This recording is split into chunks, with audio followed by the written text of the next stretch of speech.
Welcome back everyone, it's Charlie. This is going to be my new Mandalorian Season 2 Boba Fett video. There was a big Mandalorian Season 2 panel over the last weekend where Jon Favreau and a lot of the filmmakers were talking about the Season 2 episodes, the new Season 2 characters, specifically Boba Fett, Baby Yoda, the Mandalorian character, so we'll break it all down.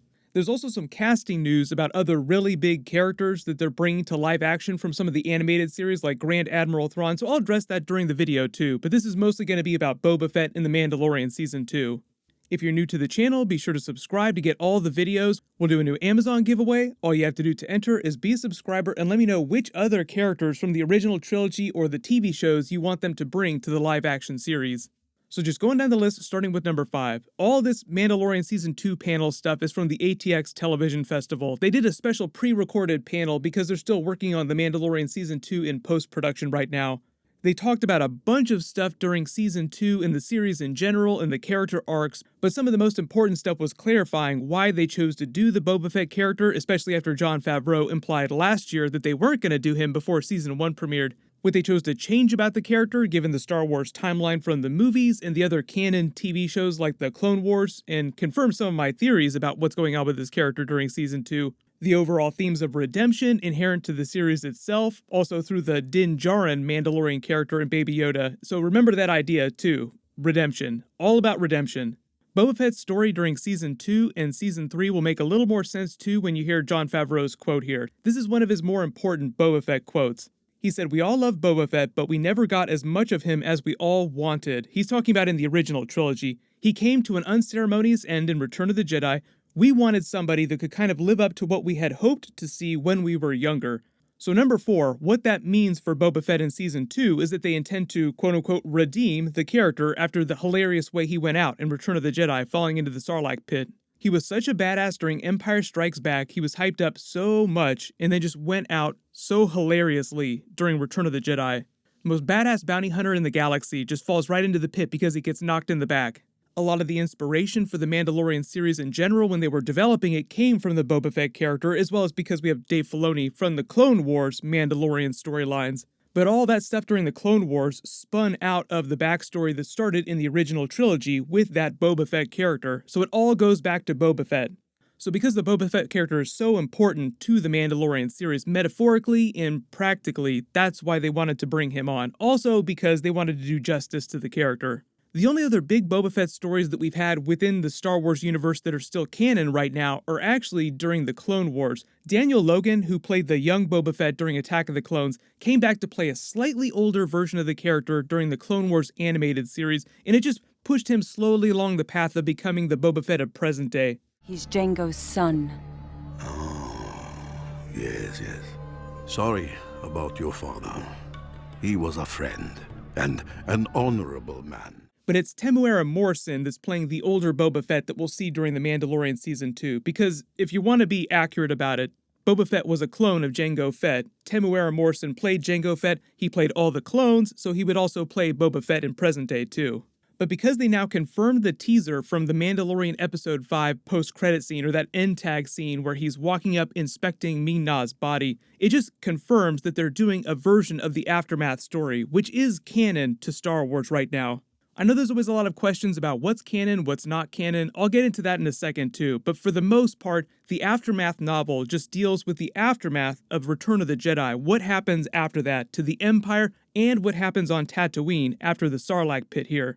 The reason why you don't see Boba Fett wearing his classic armor in The Mandalorian Episode 5 here, which is taking place 5 years after Return of the Jedi, is explained during the Aftermath novel. Because what happens is you find a character named Cobb Vanth, who we think is being played by Timothy Olyphant during The Mandalorian Season 2, is seen arguing with Jawas over a set of Mandalorian armor which just happens to be Boba Fett's classic armor, which apparently the Jawas found around the Sarlacc pit. They had a couple funny moments with the Jawas during Mandalorian Season 1 just to remind you that they do stuff like that. They'll take anything that they can find, like they were trying to steal Moff Gideon's TIE fighter, rip it apart, with him still inside it.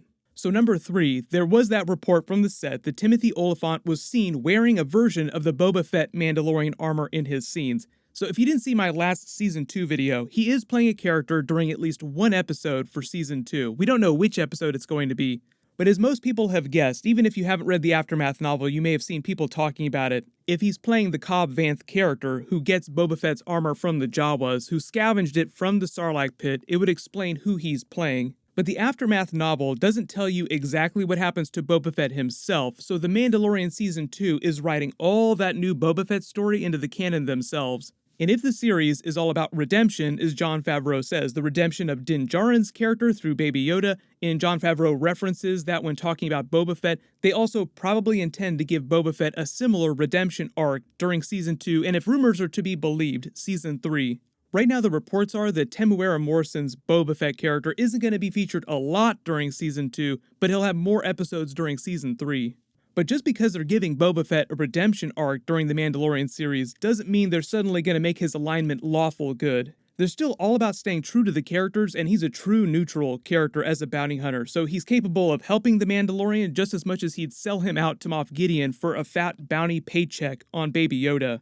But if you got worried when you heard that Boba Fett would show up during Season 2 that he'd be some sort of gimmick or a one-and-done cameo, we'd never see him again or they'd kill him off like a punk, all of Jon Favreau's comments imply that that is not the case.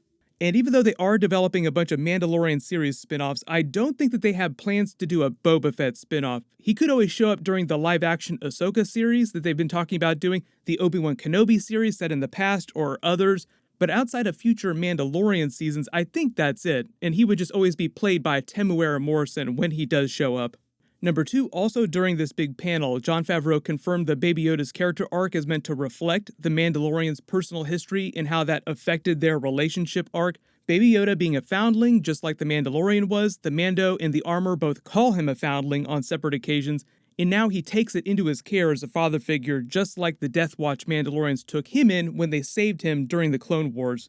Because of these themes, I do like the theory that the title of the series, The Mandalorian, is also a reference to Baby Yoda, like he's the Mandalorian, because they make a big deal about Din Djarin not being born a Mandalorian. He became one through training, taking their oath, upholding their code of honor, following their customs.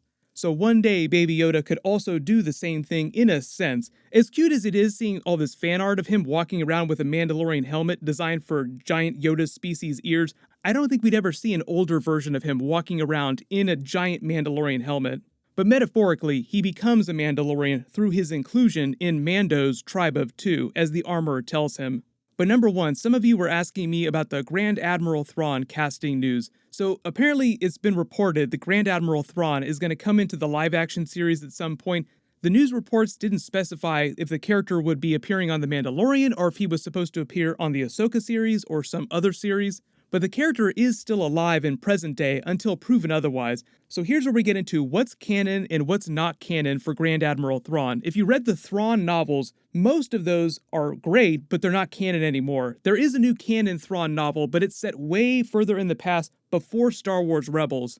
The last time we officially saw Thrawn in its canon was at the end of Star Wars Rebels. He was last seen being jumped into hyperspace into the unknown regions via a giant hyperspace whale, and that's it. You're just left to wonder what happened to him and Ezra Bridger. There were also some rumors that they were planning on doing a live-action Ezra Bridger on the Disney Plus series at some point too. That could also be for the Ahsoka series. So until we hear otherwise, just most people are assuming that if there is Thrawn in live action, it will be for some other series, it won't be for The Mandalorian.